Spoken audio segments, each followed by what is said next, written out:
Welcome to the RPTM podcast, the show that breaks down the myths of monolithic history and tells our story through multiple lenses. I'm your host, Professor RyanGLancaster. Today's episode is partially underwritten by you, the listener. Find out ways to support the podcast on my website, RyanGLancaster.com. Episode 41, Chinese Prostitutes, Black Whiskey, and Bleeding Kansas. In the 2003 documentary, The Mindscape of Alan Moore, comic book writer Alan Moore lays out his feelings on conspiracy theories. Quote, "The main thing that I learned about conspiracy theories is that conspiracy theorists actually believe in a conspiracy because it is more comforting. The truth of the world is that it is chaotic. The truth is that it is not the Jewish banking conspiracy, or the gray aliens, or the 12-foot reptilioids from another dimension that are in control. The truth is more frightening. Nobody is in control. The world is rudderless." And yes, conspiracy theories can be dangerous, misleading, or outright dumb in the wrong hands. But this fear is also applied unfairly to historical studies. What if there were no gatekeepers? Or, to quote Alan Moore again, who watches the watchmen? Spontaneous order is the unexpected emergence of order out of seeming chaos. It is generally used to explain the emergence of varied social orders in human social grids from the demeanor of a mixture of self-interested people who are not deliberately trying to create order through planning. Examples of systems that develop through spontaneous order include the evolution of life on Earth, the Internet, free market economy, and in our current perspective, history. In the words of Macho Man Randy Savage in an interview in 1987 on Primetime Wrestling, "The cream rises to the top." Spontaneous orders are scale-free webs, while institutions are ordered grids. While organizations are created and controlled by specific individuals or groups, spontaneous orders are created and maintained by no one in particular. In history, spontaneous order is defined as a result of human actions, not of human design.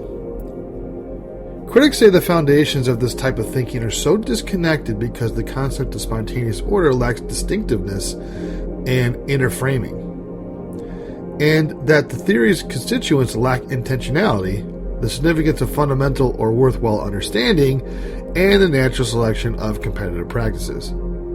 The idea has also been criticized for not proposing a moral argument, and the overall perspective includes clashing strands that never seem to seek to conform to systematically. But I'm here to counter that, albeit in a shorter version. This is a subject I plan to attack more in Extraordinary Links, but I'll kick that can down the road for now. Essential planners that design our textbooks have the arduous job of condensing history into a nice and neat 16-week course. They perform vivisection on our past, removing events that seem vestigial. And we need to ask ourselves if these events are purposely hidden from us. Is it a coincidence most of us have never heard of the Tulsa Massacre until the Watchmen television show? Despite the best efforts to keep certain events hidden, the collective never forgets. And with the digital age in full swing, our ability to spread the truth is like poison ivy to the powers that be. The cream always rises to the top.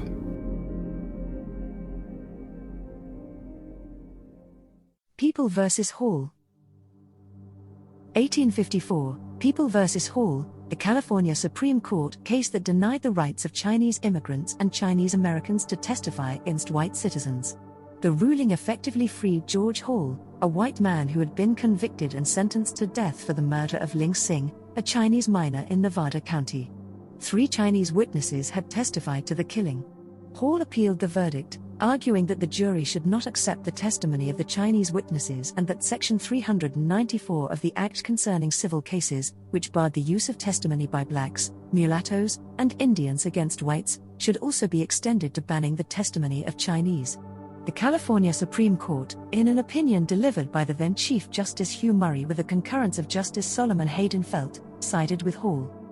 The case did not make violence against Chinese de jure legal. It was still possible to convict a white person of murdering Chinese if credible white witnesses, or other reliable evidence, could be produced. However, it made it much easier for whites to get away with violence against the Chinese. Between 1849 and 1854, the Chinese had used the California court systems with varying degrees of success. Ah Toy was an American prostitute and madam in San Francisco, California, and purportedly the first Chinese prostitute in San Francisco during the California Gold Rush. Arriving from Hong Kong in 1849, she quickly became the best-known Asian woman in the Old West. She reportedly was a tall, attractive woman with bound feet. When Ah Toy left China for the United States, she originally traveled with her husband, who died during the voyage. Ah Toy became the mistress of the ship's captain, who showered gold upon her, so much so that by the time she arrived in San Francisco, Ah Toy had a fair bit of money. Before 1851 there were only 7 Chinese women known to be in the city, and noticing the looks she drew from the men in her new town, she figured they would pay for a closer look. Her peep shows became quite successful, and she was known to charge an ounce of gold, or $16 in today's standard, for a quote, lookie. She quickly became the most famous Chinese prostitute and one of the highest paid and most famous in San Francisco. Ah Toy was a determined and intelligent woman and frequently used the San Francisco Recorder's Court to protect herself and her business from exploitation. Ah Toy proceeded to open a chain of brothels, importing girls from China as young as 11 to work in them. By 1854, however, Ah Toy could no longer take her grievances to court. In the case People v. Hall, the California Supreme Court reversed the conviction of George Hall, who had murdered a Chinese man, extending a California law that African Americans and Native Americans could not testify in court to include the Chinese. While this law was not directed at prostitutes, it severely handicapped Ah Toy's ability to protect herself from the domineering Chinese tongs that had sought to control her and her business for so long. Coupled with the anti-prostitution law of 1854, which officials carried out mainly against the Chinese, the pressure to stay in business became too great, and Ah Toy withdrew from San Francisco's prostitution business. In August 1852, she threatened to sue Yi Ah Tai, a notorious Chinese leader, for extortion, claiming that he had demanded that her prostitutes pay him a tax. Yi Ah Tai backed down, although he would later be imprisoned for other charges. Ah Toy closed her brothel. While this was primarily because of the anti-prostitution laws instituted in California, it is also believed to have been motivated by the increased risk of harassment due to the decision in People v. Hall. In 1857, she supposedly returned to China a wealthy woman to live the rest of her days in comfort but returned to California shortly afterward. From 1868 until she died in 1928, she lived a quiet life in Santa Clara County, returning to public attention only upon passing on February 1, 1928, 3 months short of her 99th birthday in San Jose. In 1860, Pun Chi, a businessman from China, wrote an impassioned appeal challenging the verdict in People v. Hall and, in general, challenging the negative view of the Chinese in California. His request was translated to English by the Presbyterian minister William Spear in 1870. A state law passed in 1873 invalidated all testimony laws and therefore overrode the decision in People v. Hall.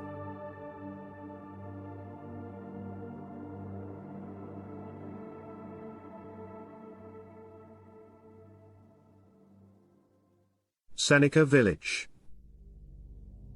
Seneca Village was a 19th-century settlement of primarily African-American landowners in the borough of Manhattan in New York City, within what would become present-day Central Park. The settlement was located on about 5 acres near the Upper West Side neighborhood, approximately bounded by Central Park West and 82nd Street, 89th Street, and 7th Avenue, had they been constructed through the park. Seneca Village was founded in 1825 by free black Americans, the first such community in the city. The settlement was later also inhabited by Irish and German immigrants. The community had 264 residents, 3 churches, a school, and 2 cemeteries at its peak. Seneca Village existed until 1857, when, through eminent domain, the villagers and other settlers in the area were ordered to leave. Their houses were torn down for the construction of Central Park. The entirety of the village was dispersed except for one congregation that relocated. The land was initially purchased by a white farmer named John Whitehead in 1824. 1 year later, Whitehead began selling off smaller lots from his property. More African Americans began moving to Seneca Village after slavery in New York State was outlawed in 1827. In the 1830s, people from York Hill were forced to move so that developers could build a basin for the Croton distributing reservoir, so many of York Hill's residents migrated to Seneca Village. Later, during the Great Famine of Ireland, many Irish immigrants came to live in Seneca Village, swelling the village's population by 30%. Both African Americans and Irish immigrants were marginalized and faced discrimination throughout the city. Despite their social and racial conflicts elsewhere, the African Americans and Irish in Seneca Village lived close. By 1855, 1/3 of the village's population was Irish.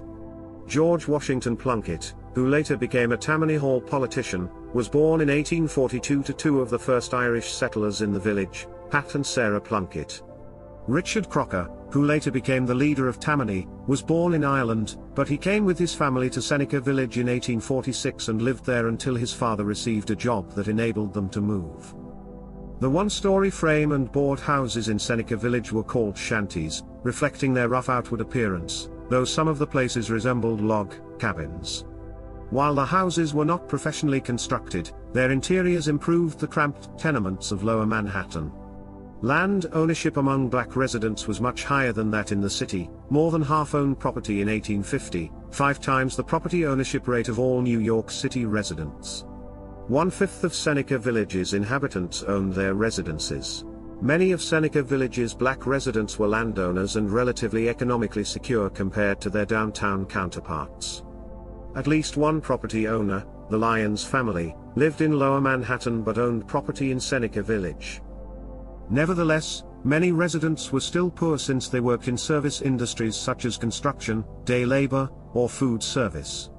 Only 3 residents could be considered middle class, of which 2 were grocers, and the other was an innkeeper.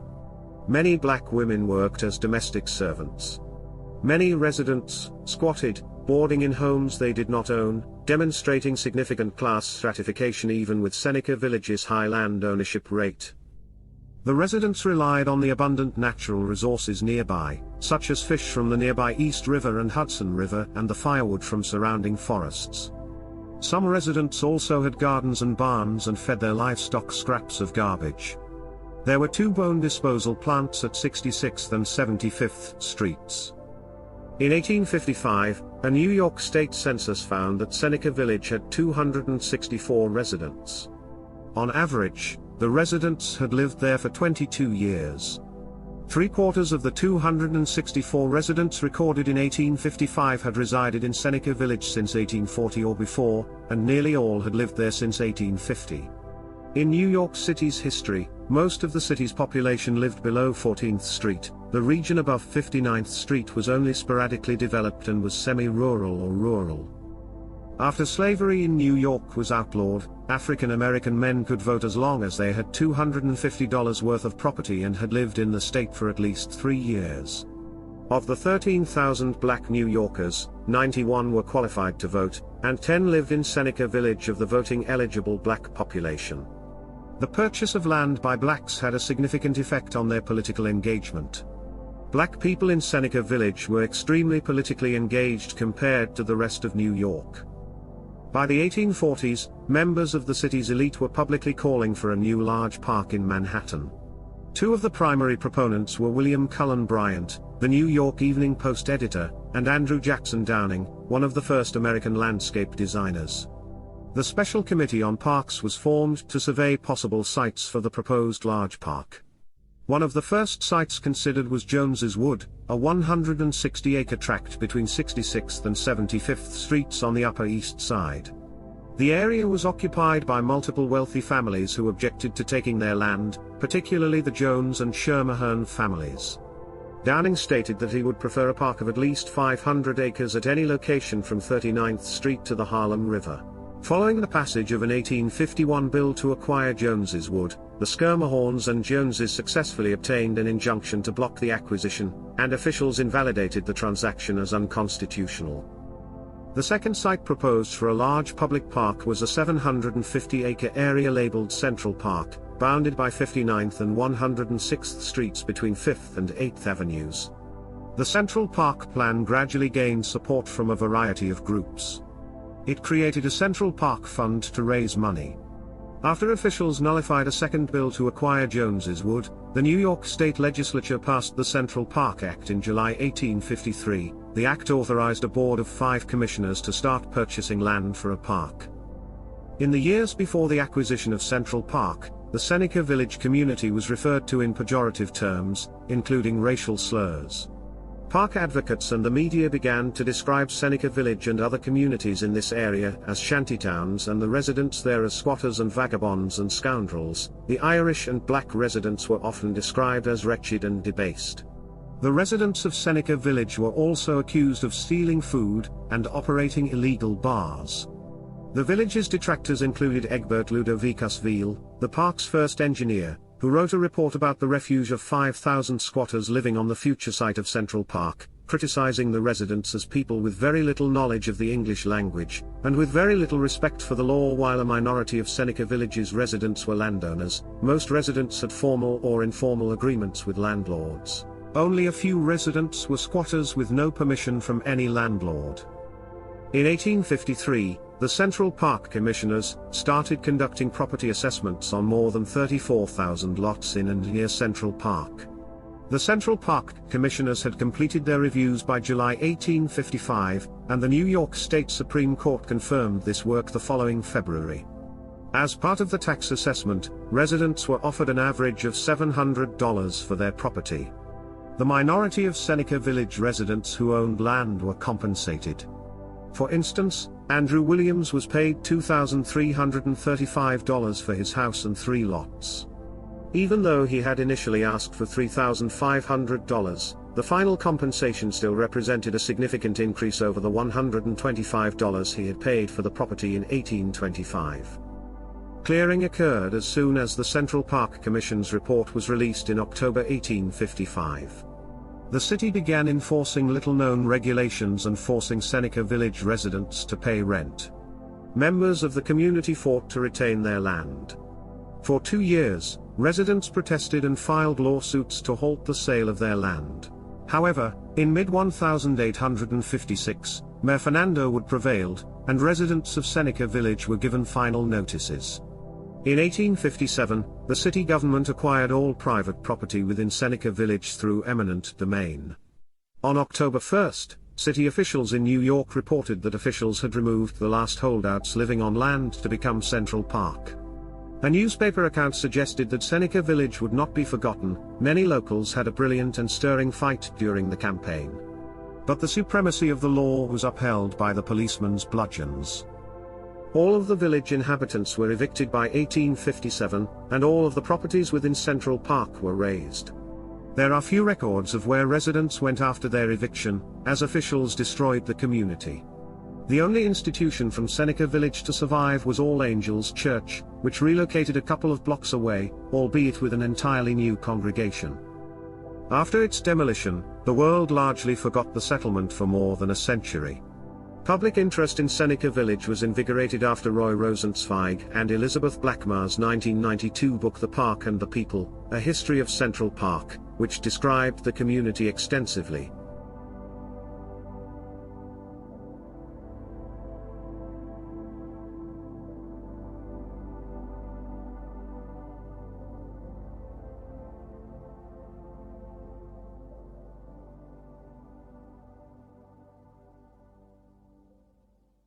Uncle Nearest. Nathan Nearest Green was an African-American head distiller, more commonly referred to as a master distiller. Born into slavery and emancipated after the American Civil War, he teaches his distilling techniques to Jack Daniel, founder of Jack Daniel's Tennessee Whiskey Distillery. Green was hired as the first master distiller for Jack Daniel Distillery, and he is the first African-American master distiller on record in the United States. He was reportedly instrumental in developing the Lincoln County process, the sugar maple charcoal filtering method used to make most Tennessee whiskey. Sometime in the 1850s, when Jack Daniel was a boy, he went to work for Dan Call, a preacher, grocer, and distiller. According to company law, the preacher was a busy man, and when he saw promise in young Jack, he taught him how to run his whiskey still. However, in June 2016, The New York Times published a story identifying Daniel's true teacher as Green, one of Cole's slaves. The newspaper reported that historians and locals had known the Green story for decades. Green's story, built on oral history and the thinnest of archival trails, may never be definitively proved. Green was one of a few enslaved people who stayed on to work with Cole after the Emancipation Proclamation. Documentation shows that Green was owned by a firm known as Landis and Green, who likely hired him out to Cole for a fee. When introducing Green to an 8-year-old Jack Daniel, Cole says, "Uncle Nearest is the best whiskey maker that I know of." Cole reportedly said to Green, "I want Jack to become the world's best whiskey distiller, if he wants to be. You help me teach him." Green served as the master distiller. Only a few years older than Jack, Green taught him all about the still. Known as Nearest Green, or Uncle Nearest, he played the fiddle and was a lively entertainer. Green's descendants say this trait was passed down to his son, Jesse Green. Slavery ended with the ratification of the 13th Amendment to the United States Constitution in 1865. Daniel opened his distillery a year later and immediately employed 2 of Green's sons, George and Eli Green. At least 3 of Green's sons were a part of the Jack Daniel distillery staff: George Green, Eda Green, and Eli Green. At least 4 of Nearest's grandchildren joined the Jack Daniel team: Ott, Charlie, Otis, and Jesse Green. In all, 7 successive generations of Nearest Green's descendants have worked for Jack Daniel Distillery, with 3 direct descendants continuing to work there as of November 2017. Nathan Nearest Green was married to Harriet Green, and they had 11 children together, 9 sons and 2 daughters. 4 of their sons, Louis, George, Jesse, and Eli, are listed in the 1870 census. 7 of the sons and both daughters are listed in the 1880 federal census. In July 2017, a whiskey was created honoring the legacy of Nearest Green. Debuting as Uncle Nearest 1856 Premium Whiskey, it was created by working with 2 Tennessee distilleries, but not Jack Daniel Distillery. In August 2017, Brown-Forman Corporation, which owns the Jack Daniel Distillery and brand, officially recognized Green as its first head distiller, now called Master Distiller, and added him to its website.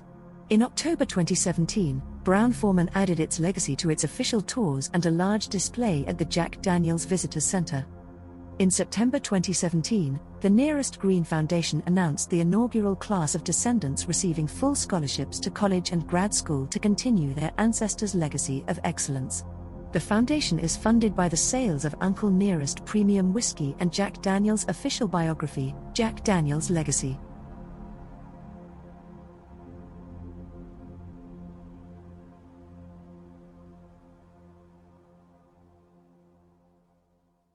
Bleeding Kansas.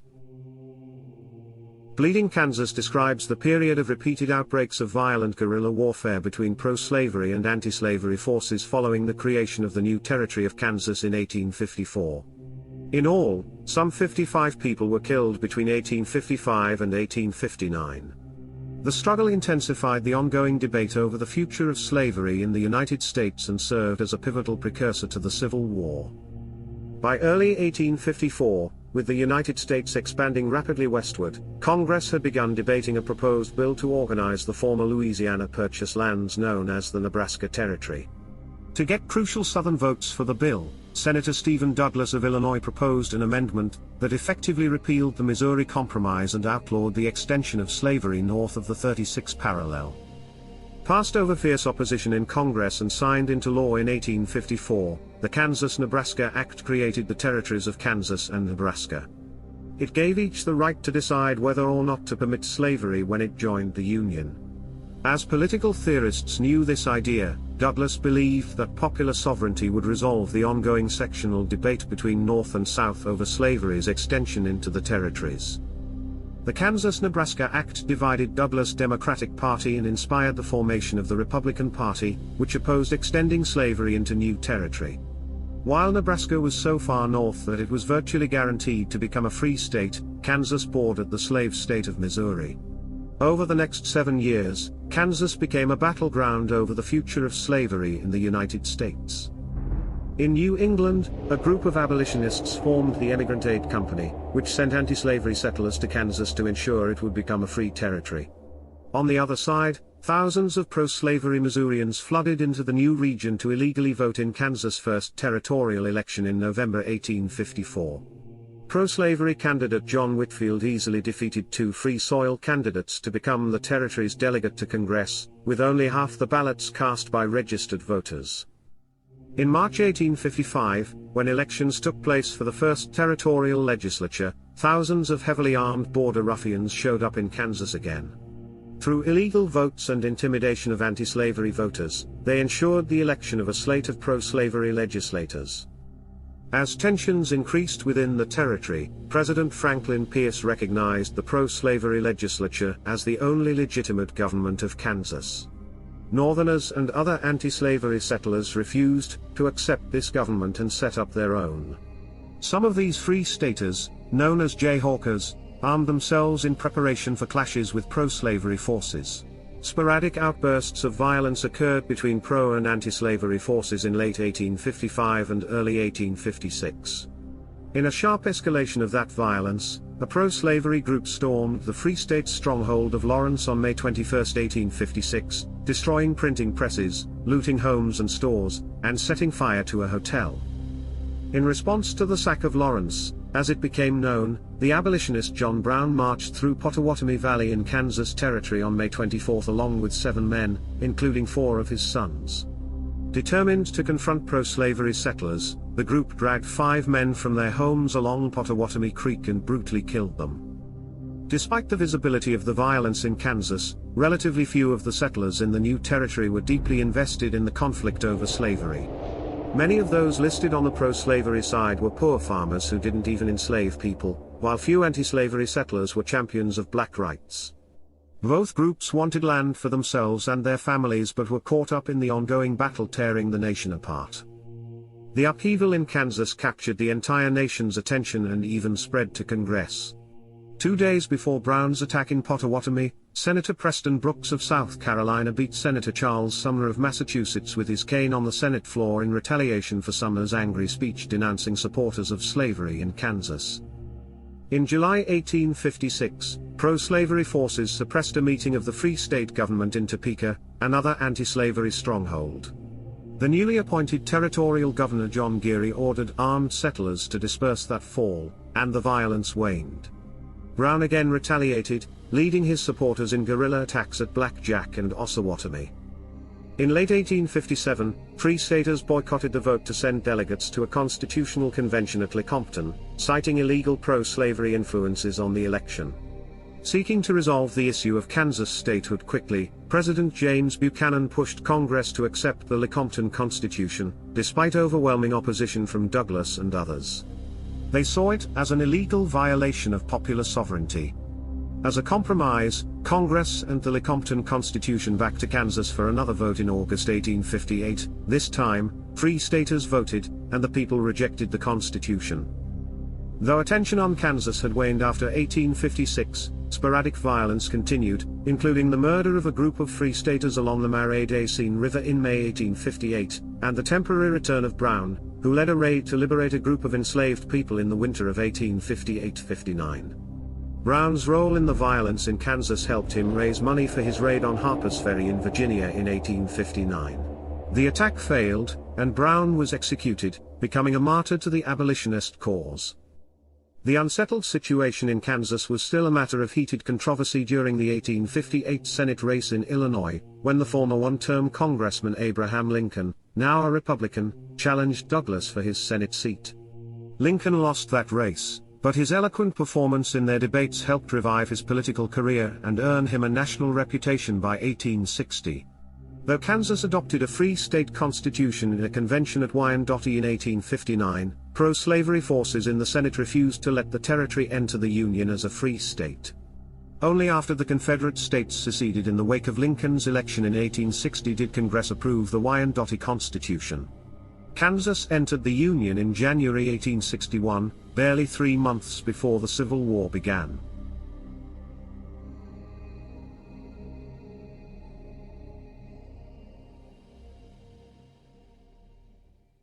James Buchanan.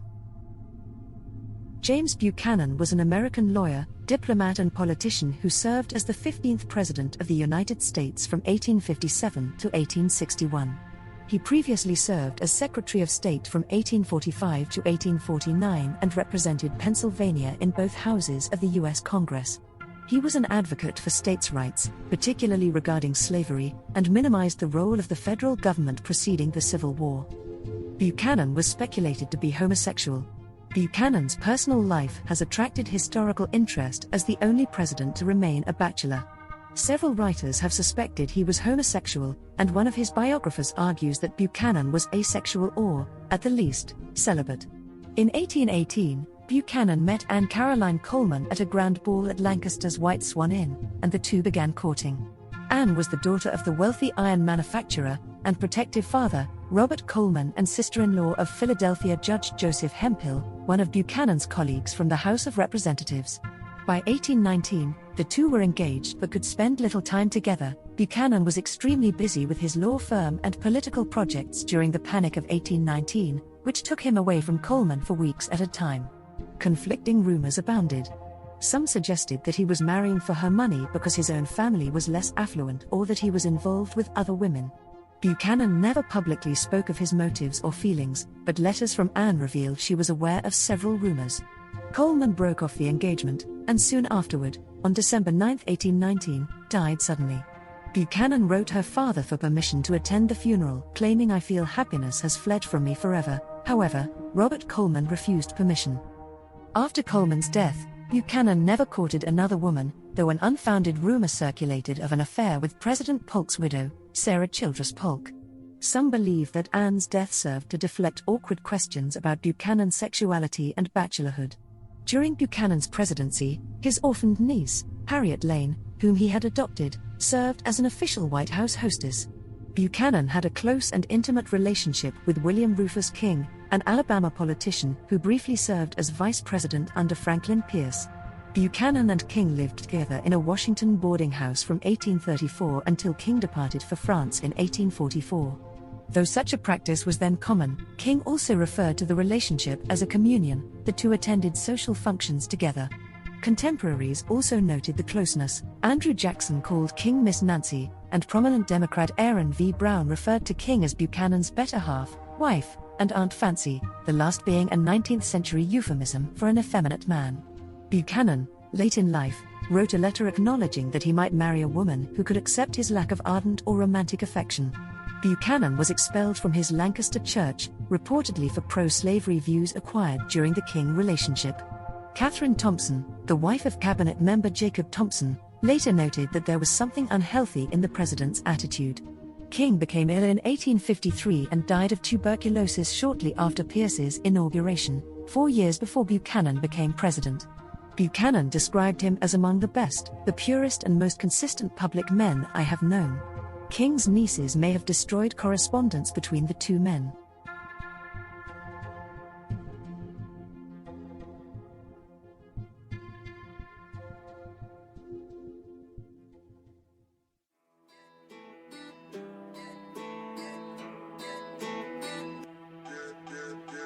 You've been listening to the RPTM podcast. If you like what you hear, please rate us on whatever platform you're listening on. Join us again next week when we talk about the seen and unseen of U.S. history. Make sure you subscribe to the podcast so you never miss an episode. Also, for more information, check out the show notes on my website. The show was produced by me. Our editor is me. Written and researched by me. Music is Down South by Bliv Beats. I'm RyanGLancaster, and this was the RPTM podcast.